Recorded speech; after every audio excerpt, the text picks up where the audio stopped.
Agar biz bularni bilmasak, bizga o'xshash so'zlaydi ekan, bizga o'xshash namoz o'qiydi ekan, bizga o'xshash men musulmon deydi ekan deb ularning tashviqotiga oldin qilishimiz mumkin. Ularning shubhalari bizga ta'sir qilishi mumkin. Iymonimizda taraf qilishi mumkin, islomga ikkilanib qilishi mumkin. Oxirida bir shaxsiy olimninki nayta az xato fatvosi va xato so'zlar chiqib turib, diniy olimlar mushunda deb kishilarga sizoyi qilib islomni tushirishga tirishayotganlar dal mana mush kishilar. Bularning ismi İslamdaki 99 tane iş kılımızda iniq. Maddenin hakikat ekanligi qalbimiz uçuq. Ama biz bir işni tushunamadik va qalbimizga azab shak kelib qoldi. Qanday qilamiz? 1% shakka ergashamdik, 99% haqiqatga ergashamdik.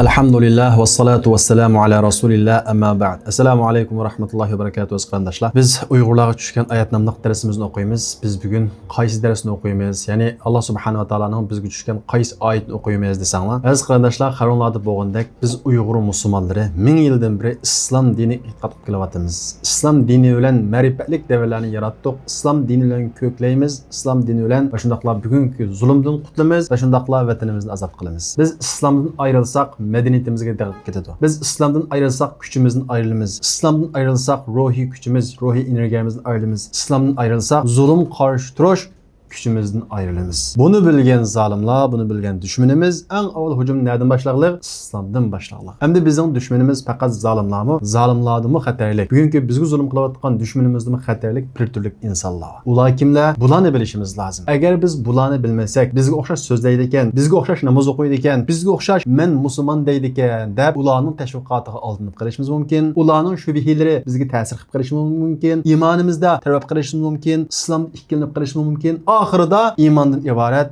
bu en katta nimetten ayrılıp kalışımız mümkün. Allah subhanahu wa ta'ala mana bu sebepten Kur'an-ı Kerim'de müminlerin, musulmanların aldınıp kalması için ve bizge okşaş Uygur musulmanlarının aldınıp imandan ayrılıp kalması için, yolun kayıp kalması için, yolun teyip kalması için bir qancha ayetlerini düşürgen. Biz şu ayetlerini okuyumuz. İlgiriki sual dersimizde soruldu. Bazı kişiler var özünün musulman deydi ama İslam karşı nurgulgan geplerini kılıdı deb. Bugün okuyduğun dersimiz, yani biz bugün okuyduğun ayetimiz aş sualga mı? Cevap buladi.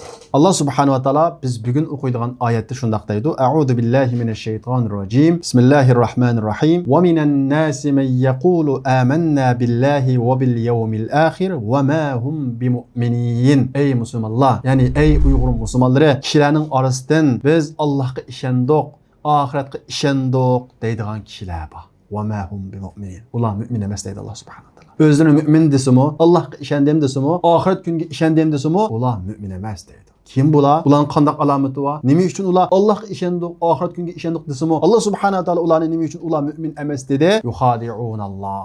Birinchi ular Allohni aldamoqchi bo'ladi. Ya'ni qalbida ishonmay turib, ig'izda ishendim deyish orqali kishini yurakdan men islomga kirdim, men musulmon, men mümin demay turib, ig'izda men mümin deganlik uchun Allohni aldaydi. Vallazina amanu va ular müminlerini aldaydı. Müminlerin arasında yürüp özünü musulman köstüp müminlerini aldaydı. Yaki aldamakçı boladı. Aldayanmaydı Allah subhanahu wa ta'ala'nı aldamakçı boladı. Ve ma yahda'un illa anfusahum ve ma yash'urun. Ular fakat özlerinden aldaydı. Ve halenki ular özünü aldığanlıqını his qilmaydı. Müminlerini aldadı. Allah'ını aldadık deb şundaq özünü aldığandek his qiladi. Lekin ular özlerinden aldaydı deydi. Ular kimler? Fi qulubihim marad.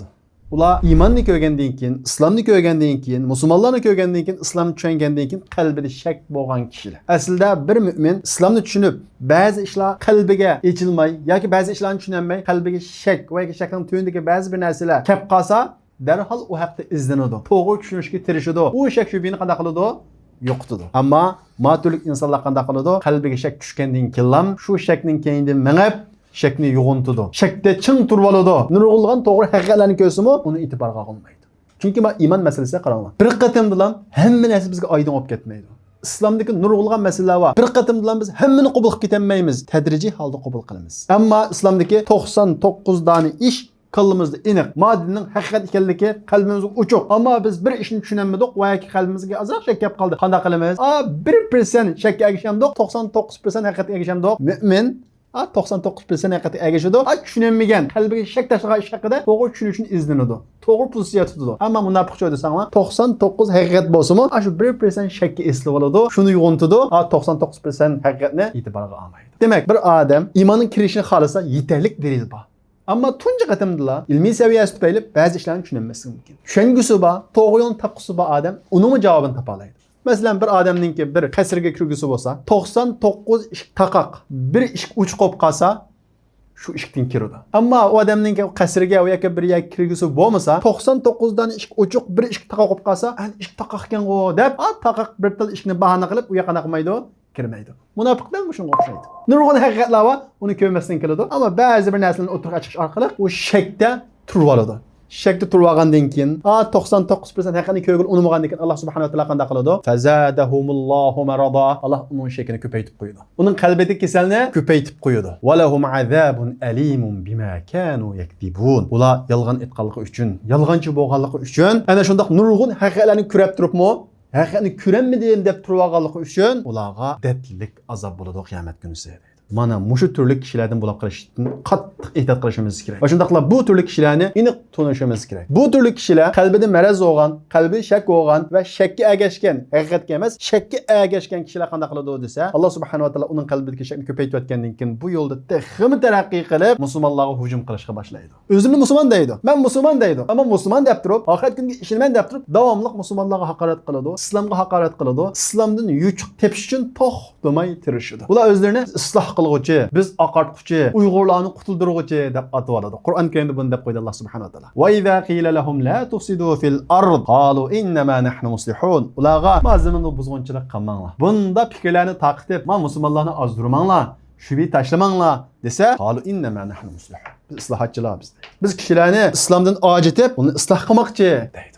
Amaliyat ular isloh qiluvchilarmi? Hala deydilar. Diqqat, oldinib qolmanglar, innahum humul mufsidun walakin la yashkurun. Ular dal mufsidlarningki, buzg'unchilarning o'zi ular, lekin ular o'zi his qilmaydi.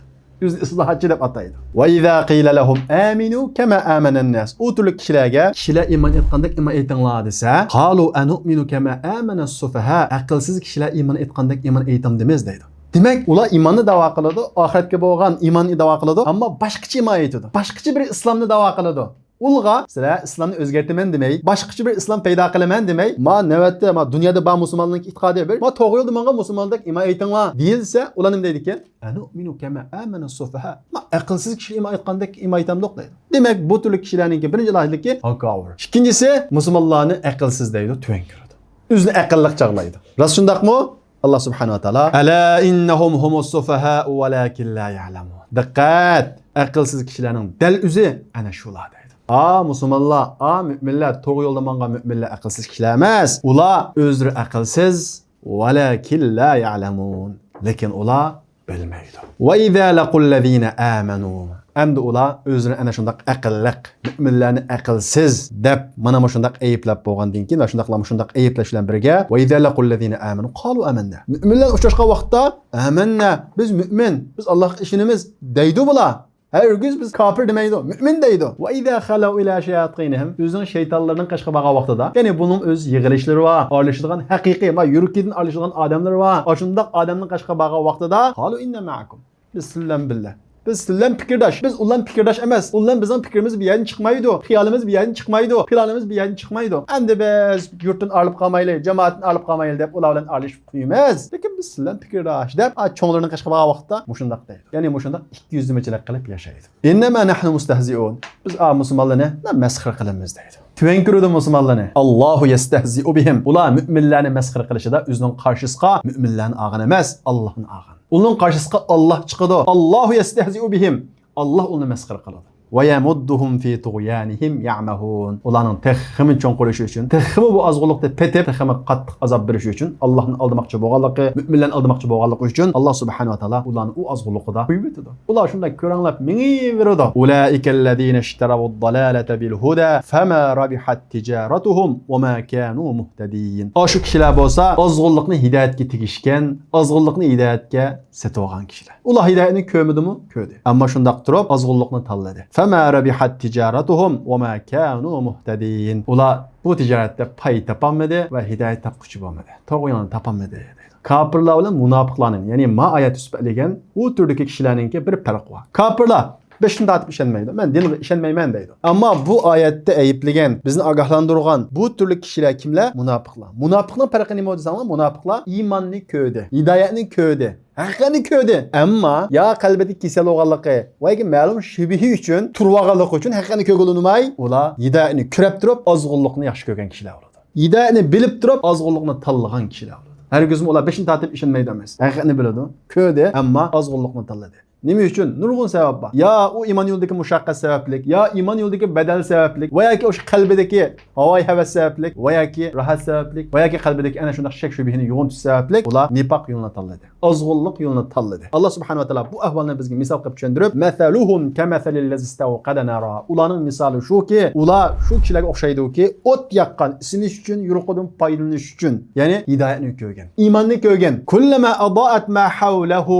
U o't ularning atrofini yurutqanda, ya'ni hidoyatni ko'rgan vaqtida, iymonni ko'rgan vaqtida ular iymonni tanlamagan. Iymonning jafo mushaqqati, badali sababli va yoki nurg'un ishlar sababli iymon yo'lini tanlamagan ular. Bu sababdan zahaballohu bi nurihim. Alloh subhanahu va taolo ularningki yuruqini, o'tini elib ketgan, o'chirib etgan. Demak, ular 5 iymonni tanlamadı, hidoyatni tanlamadı. Ondan keyin Alloh subhanahu va taolo ularning qalbidan iymon nurini qana qildi?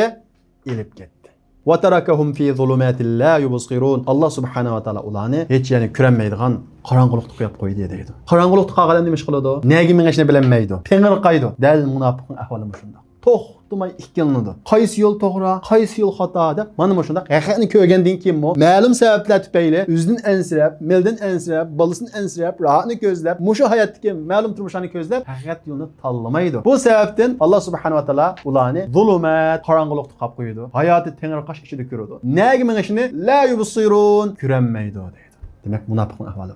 Shuning uchun bugungi kunimizda din qarshi gap qilayotganlar, o'zini musulmon deb turib, islomni haqorat qilayotganlar, musulmonlarning obrazini tushirishga tirishayotganlar, biri musulmonningki shaxsiy xatoligini ko'tarib, chiqib, musulmon mushundoq deb bozorga selayotganlar, bir shaxsiy olimningki nayt az xato fatvosi va xato so'zni chiqib turib, diniy olimlar mushundoq deb kishilarga sizoy qilib, islomni tushirishga tirishayotganlar, dal mana mush kishilar. Bularning ismi munofiqlar. Nifoq har bir insonning qalbiga kirishga tirishib turadi. Hammamizning qalbiga. Hargiz xotirjam bo'lib qolsa qolmaydi. Hazrat Umardek sahabimi men munofiqlarning qatorida bormi deb o'zining munofiqlardan bo'lib qilishidan ansiraydi. Shuning uchun har vaqt Alloh subhanahu va taolodan sabit qadam tirishimiz kerak. Qalbimizga bir shak chiqib qolgan vaqtda Allohga duo qilishimiz kerak. U haqda to'g'rini tepish, haqiqatni tepish pozitsiyasida izlashimiz kerak. Haqiqatni ko'rib turib, ozg'unlikni asla va asla tanlamasligimiz kerak. Agar undaq bo'lib qolsak, biz tengirqash ichida bo'lib qolamiz. Alloh subhanahu va taolo bizning birinchilar bu xil holatga tushib qolmasligimiz uchun bu oyatni bizga tushirgan. Va shundaqla mushundaq kishining tashviqotiga olinib, iymonda targ'ib qolmasligimiz uchun, uning sepidan o'rin olib qolmasligimiz uchun, uning sifatlarini,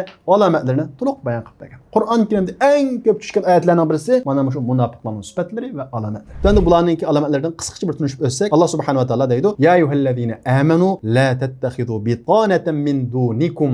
Ey Alloh ishongan kishilar, yuqorida sifatda bayon qilingan, o'zini musulmon deb turib, islomni tuvan ko'radigan, musulmonlarni masxara qiladigan bu xil munofiqlarni do'st tutmanglar deydi. Chunki mu'min deb tug'andan keyin, oramizda yurgandan keyin, masjid turgandan keyin biz bilan birga, odamgarchiliklarimizni bilib yurgandan keyin biz bilan birga biz uni do'st tutib qilish aron turamiz. Alloh subhanahu va taolo bizning ularning tashviqotiga oldinib kelmasligimiz uchun ular bilan do'stlab la tattakhidu bitanatan min dunikum. U munofiqlarni do'st tutmanglar.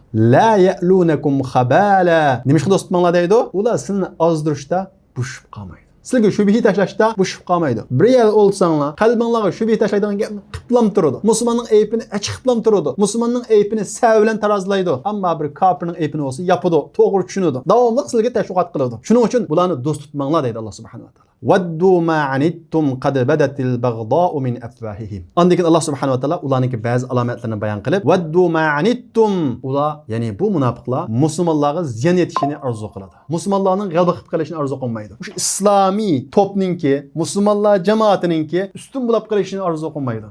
Ensiraydi. Musulmonlar bir g'alaba qilib qolmasin. Mening tashviqotim yolg'onga chiqib qolmasin. Mujohidlar bir g'alaba qilib qolmasin. Bu go'ylar ulab tugusin. Va yoki men musulmon top taraqqiy qilib, jamiyatning yetakchisi bo'lib qolmasin deb mushundan ensiraydi deydi. Qad badatil baghda'u min afwahihim. Uning ig'izdan islomga bo'lgan bir xil o'chmanlik, musulmonlarga bo'lgan dushmanlik chiqib turadi deydi. Gaplaridan chiqib turadi. Ya'ni gap qilsalam, maqol yazsalam, so'zlasalam musulmonlarga islomga bir yangisini sanjib oladi deydi. Mao bizga oshkor bo'lgan tarafi. Va ma tukhfi suduruhum akbar. Ig'izdan chiqmagan, qalbida bor, digisu bor gap texamichun. Qalbida nurg'un gap bor demaydi. Chunki jamoat ichida yashashni olmaydi. Odamgarchilik bo'ladi, to'y to'ykuni bo'ladi. Musulmonlar jamoatini olib qilishni qo'rqidi. Bu sababdan qalbida texam o'chmalikni yushiradi, ammo epkasi fursat topsalam yangisini sanjib oladi. Hujum qilib oladi deydi. Qad bayyana lakumul ayat in kuntum taqilun. Shu alomatlarni sizlarga bayon qildik, agar siz aqlni ishlatsanglar. Mana shunday alomatlarni bayon qilib bersak, yana aqlni ishlatmay, yana munofiqlar do'st bo'lsanglar, uni faqatmasanglar, kimning islomga dushmanlik qilayotganini, buni ayriyanmasanglar, endi bu ham xatar degan ishorat qildi Alloh subhanahu va taolo. Agar siz aqlni ishlatsanglar, bu alomatlarni bayon qilib bilaysizlar deydi. Ondan keyin bizning yana ojizligimizni bayon qilib Alloh taolo bu munofiqlarga qarshi, ha antum ulai tuhibbunahum. Sizlar uni yaxshi ko'rsizlar. Bu munofiqni yaxshi ko'rsizlar. Uni cho'ng bilasizlar, hurmatlaysizlar. Va la yuhibbunakum. Ular sizni yaxshi ko'rmaydi. Sizni cho'ng bilmaydi, hurmatlamaydi. Sizni aralashgan bilan sizni hurmatlamaydi, cho'ng bilmaydi. Va tu'minuna bil kitabi kulli. Siz kitobning, Qur'on hammasi kishinisizlar. Va idza laqukum qalu amanna. Ular sizlar ushashgan vaqtda, o'ltirishgan vaqtinglarda, so'rinlarda biz mu'min deydi. O'zining mu'minligini o'ttirg'a chiqadi. Va idza khalu addu alaykumul anamila minal ghayz. Ular sizlarni ayirgan vaqtda bo'lsa, ochchig'idan barmoqlarini tishlaydi. Mushu guylar, mushu dindor guylar, mushu olim guylar, mushu ahlim guylar sabni oldiga chiqib oldi ya, deb ichi pushib ketadi bularniki deydi. Qul mutu bi ghayrikum deydi Alloh subhanahu va taolo. Ey islomga o'chmanlik qilayotgan munofiqlar, musulmonlarni masxara qilayotgan munofiqlar, musulmonlarning g'alaba qilishini ensirayotgan munofiqlar, qul mutu bi ghayrikum. Açıqdan ölünlər sizlər. Müminlər çoxum qəlbə qılады. Müminlər çoxum üstünlükə erişidi. Açıqdan ölünlər sizlər. İnnallaha alimun bi zati sudur. Allah subhanahu va taala ma qalbdiklərinin hammasını bilgüç. Nima o'ylayotganinglarni, nima xiyol qilayotganliginglarni Allah biladi. Ondan Allah subhanahu va taala buning eng ro'shan bo'lgan bir alomatini bayon qilib berdi. In tamsaskum hasanatun tasuhum. Sizga, ya'ni musulmonlarga bir yaxshilik yetsa, uning ichi pushib qoladi. Musulmonlar bir yerda g'alaba qilsa, ichi pushib qoladi. Uning keynin gap qiladi. Her xil fitne ig'vo taqtidir. Wa in tusqibukum sayyi'atu yafrahu biha. Bir xafalık yetsa, xushal bo'ladi. Chunki o'zining tashviqotini shu xafalık bilan, shu musulmonlar uchirgan ziyon bilan bozorga sola oladi. O'zining iddisini kuchlantira oladi. Musulmon degan mushunda. Musulmon degan mushunda bo'tdi. Biz bildik buni. Deb musulmon yetgan xafalıkni o'zining iddisiga bir o'g'it qiladi. Ammo bir xushalik yetsa, g'alaba qilsa, uni ovozi pastga tushib ketadi. Ichi tushib qoladi. U haqda planish qilmaydi. Wa in tasbiru wa tattaqu, agar siz sabr qilsanglar, chidamchan bo'lsanglar, iymoningizda mustahkam tursanglar, Allohga taqvodor bo'lsanglar, la yadurrukum kayduhum shay'a. U munofiqlarning hiyla-mikrlari sizga hech qanday ziyon yetkazmaydi. Innalloha bima ya'maluna muhit. Alloh subhanahu va taolo ular qilgan ishni, ularning hiyla-mikrlarini, nim deyishayotganlarini, o'zining shaytonlari bilan, cho'nglar bilan hammani qorshab bilib turuvchi. Ular sizga ziyon yetkazmaydi. Hergiz yo'llardan tarbiyalanmanglar. Hergiz o'zingizlarni bir ojiz qilib, o munofiqlar bilan do'stlab kuchlimiz deb o'ylamanglar. Alloh subhanahu va taolo ularning qilgan ishini bilib turadi deydi. Demak Alloh subhanahu va taolo bu oyatlarda bugungi kunimizda musulmonlar qalbini kiyib turib, musulmonlarga hujum qilayotgan, musulmonlarga o'ziningki yangisini sanjayotgan kishilarning kim ekanligini, shundaqla ularning alomatini bayon qilib berdi. Nima uchun? Ularni tunib olishimiz uchun, ularning sepetini o'rnab qolmasligimiz uchun, ularni do'st tutmasligimiz uchun. Shunga bu nuqtada nəhayət sezgür bo'lishimiz kerak. Hergizmi ular mu'minkan, ma ko'pchilik musulmonlar xato yo'lda menyotamdi ya deb o'ylab qolmaydi. Ular munofiqlar. Ular ma ko'pchilik musulmonlarni aqlsiz o'bu deydi, ammo haqiqiy aqlsiz kim? Alloh subhanahu va taolo ana shular haqiqiy aqlsizlar deydi. Hergizmi ular o'zlarini qo'sh tirnoq ichida ziyoli deb atvagan bo'lsin, oldinib qolmanglar. Ular haqiqiy ziyoli emas. Ular isloh qiluvchi emas. Ziyoli degan isloh qiladi, ammo ular isloh qiluvchi emas. O'zining millatining e'tiqodiga hujum qiluvchi u ziyoli emas. Haqiqiy ziyoli xuddi Abduxoliq Uyg'urdek, Muhammad Ali Apandimdek o'zining xalqining hurligi uchun kurash qiladi. Qalami bilan, kuchi bilan o'zining xalqining e'tiqodiga hurmat qiladi, hatto uning uchun xizmat qiladi. Din düşməni, munofiqlar, millat düşməni ana shundaq o'zining xalqininki e'tiqodi bilan o'ynashadi. Uning e'tiqodiga hujum qiladi. Shundaqlar millatning milliy ruhi bo'lgan islomdan ajratish uchun tirishadi. Bular hergizmi bizning do'stimiz emas, bizning safimizdagi kishilar emas. Ular iymon qalbidagi munofiqlar. Allah subhanahu wa taala bu oyatda bizga buni nəhayət ochiq ko'rsatib berdi. Allah subhanahu wa taala hammamizga kuchli iymon ato qilsin, munofiqlarni tunuydigan bir basirat ato qilsin Allah subhanahu wa taala. Va axiru da'vana alhamdulillahi robbil alamin.